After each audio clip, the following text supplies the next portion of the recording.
These Afghan refugees who fled the Taliban say coming to Greece was the biggest mistake they ever made.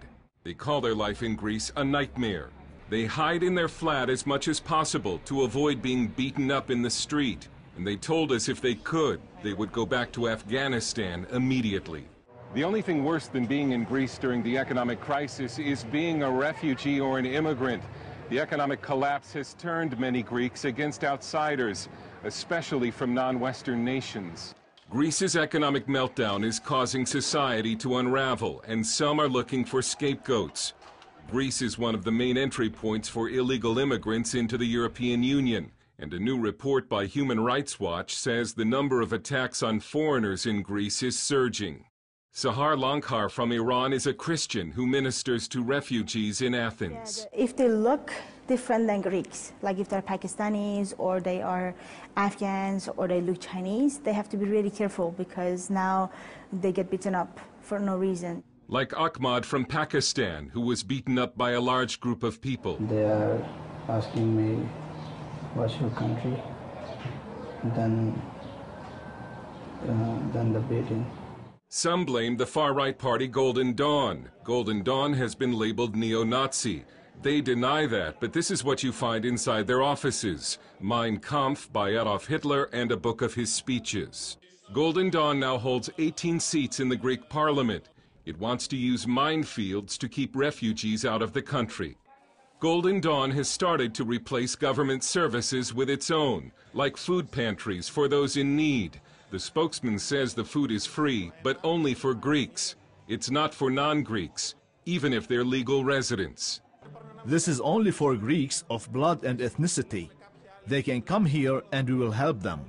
Former government advisor Elena Panarides. Golden Dawn is a fantastic example of a sick government, of a failed state. A state that is not able to police itself, to control its rules, to enforce its own regulations. Golden Dawn also wants to start a Greeks-only blood bank and will come to your home if there's trouble, when the police won't. Golden Dawn is very well known to have established an equivalent to 1-800 number.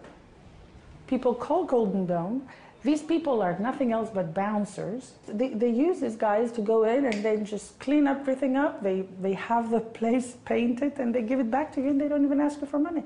This Greek said he keeps the phone number for Golden Dawn in his pocket in case of emergency. But this Afghan refugee family is excluded from Greek society. Finding a real job is unthinkable.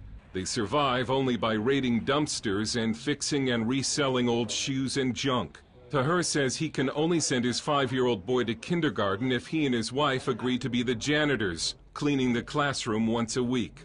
The Human Rights Watch report corroborates what immigrants told CBN News. The police and the courts are doing nothing to stop attacks on migrants.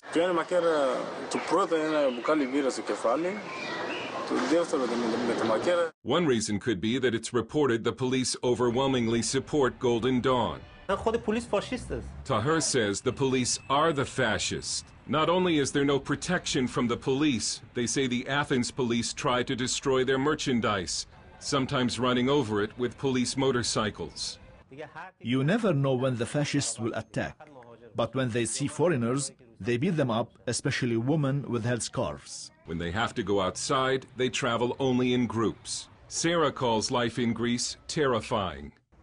We ran away from the Taliban, and now we're stuck in something worse than the Taliban.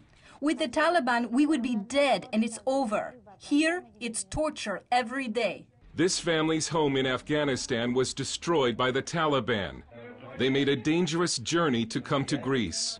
The fact that they would rather go back to Afghanistan shows how dangerous Greece has become for outsiders.